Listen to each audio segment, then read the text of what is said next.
jumped out of an airplane without a chute? That's me.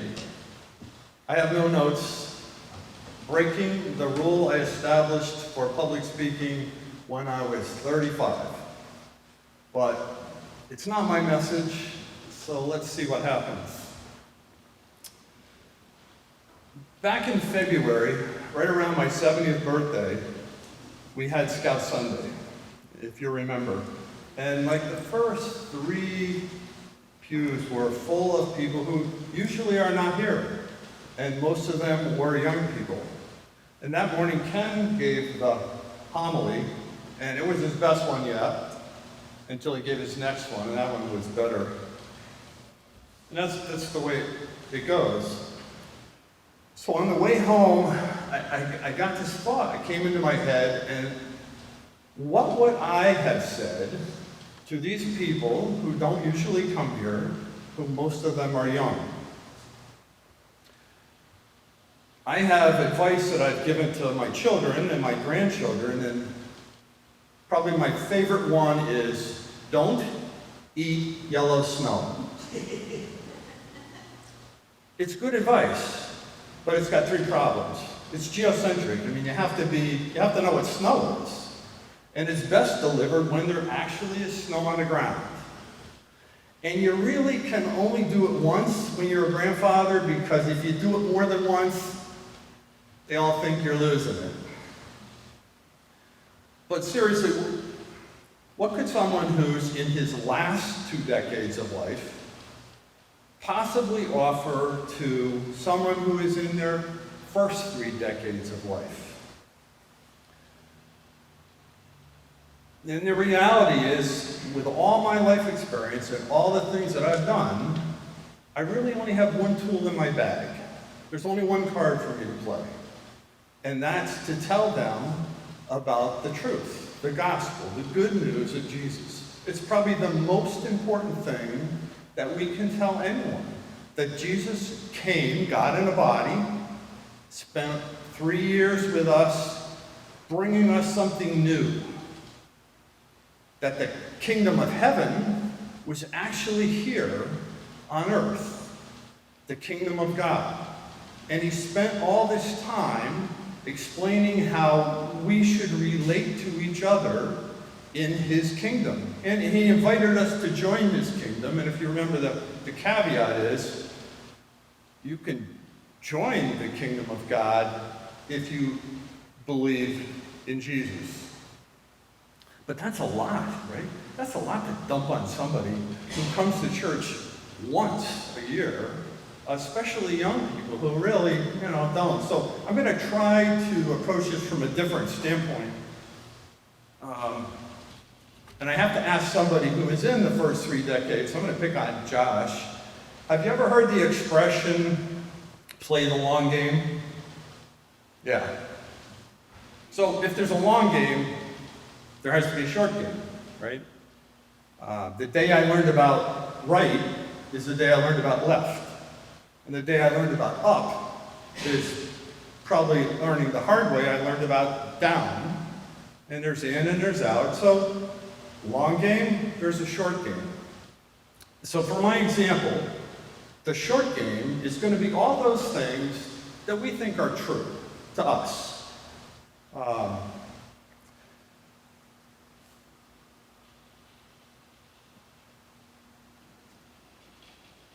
Little boy that sits right there. Zach, right? Yeah.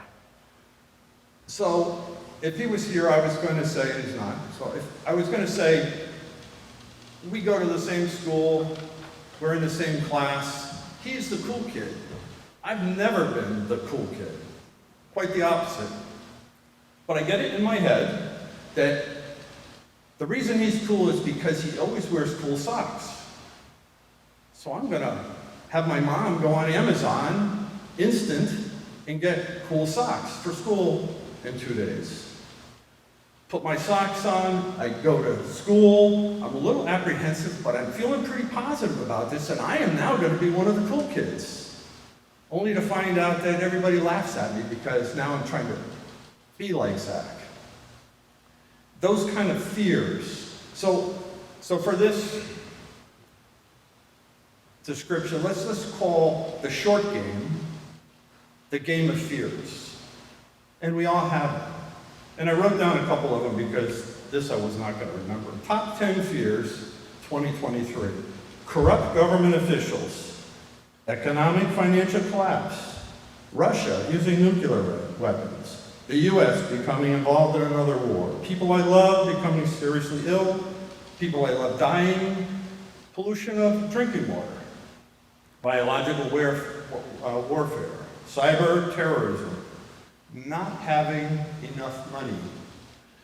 And this one's not on the list, but it's kind of the one that's near and dear to my heart. Young people fearing to bring children into a world that just looks messed up. I mean, every day it's something different. So here's a fact.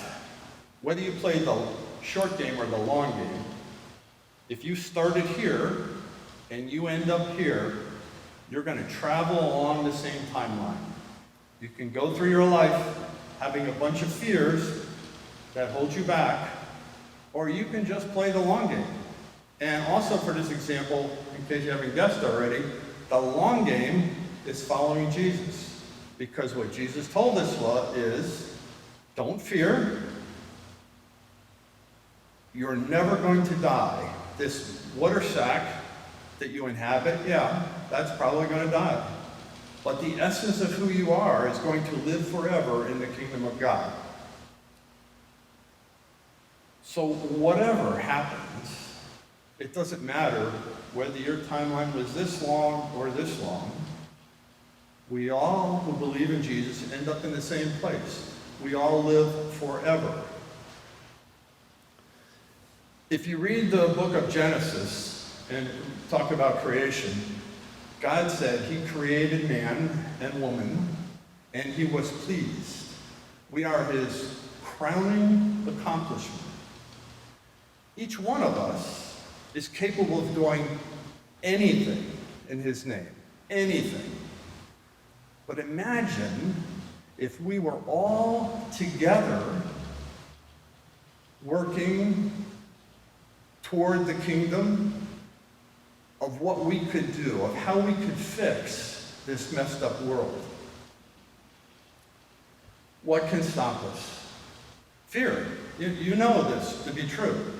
If you're afraid, you can't do your best. If you're afraid, you can't be yourself. You're trying to be somebody else, the cool kid with the cool socks.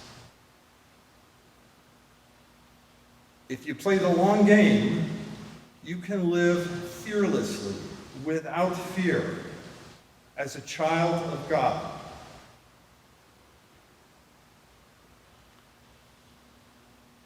The last time I stood here, I said how to do this, and I have to keep telling myself every time, this has to be said.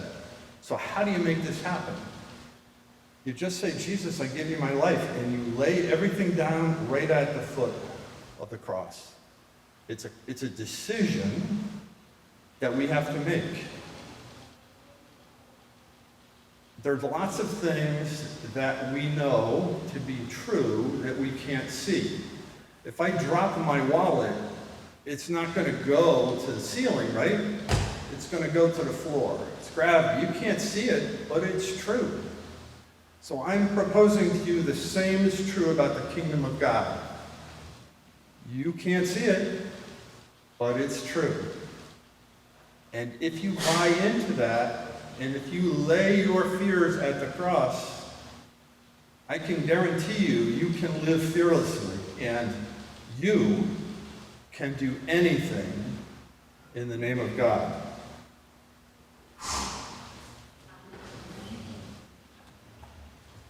So I have to say for the YouTube algorithm that this song, No Longer Slaves, is copyrighted by Bethel Music. That way we won't get canceled. And the song has been known to cause spontaneous singing. So the words are in your program. So If the Spirit hits you, I don't mind.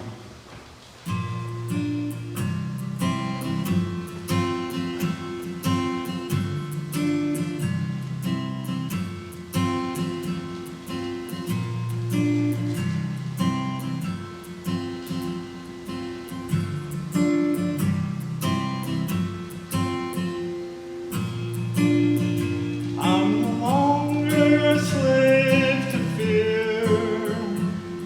I am a child of God. I'm no longer a slave to fear. I am a child of God. You unravel me with a melody. You surround me with a song of deliverance from my enemies, till all my fears are gone. I'm no longer a slave to fear. I am a child of God. I'm no longer a slave to fear. I am a child of God. From my mother's womb, you have chosen me. Love has called my name. I've been born again to your family. Your blood flows through my veins. I'm no longer a slave to fear. I am a child of God. I'm no longer a slave to fear. I am a child of God.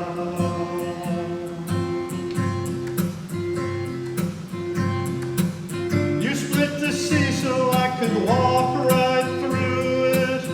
My fears are drowned in endless love. You rescued me so I could stand and say, I am a child of God. You split the sea so I could walk right through it. My fears are drowned in endless love.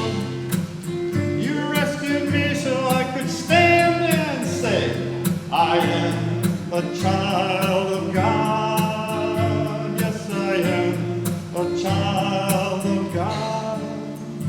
Yes, I am a child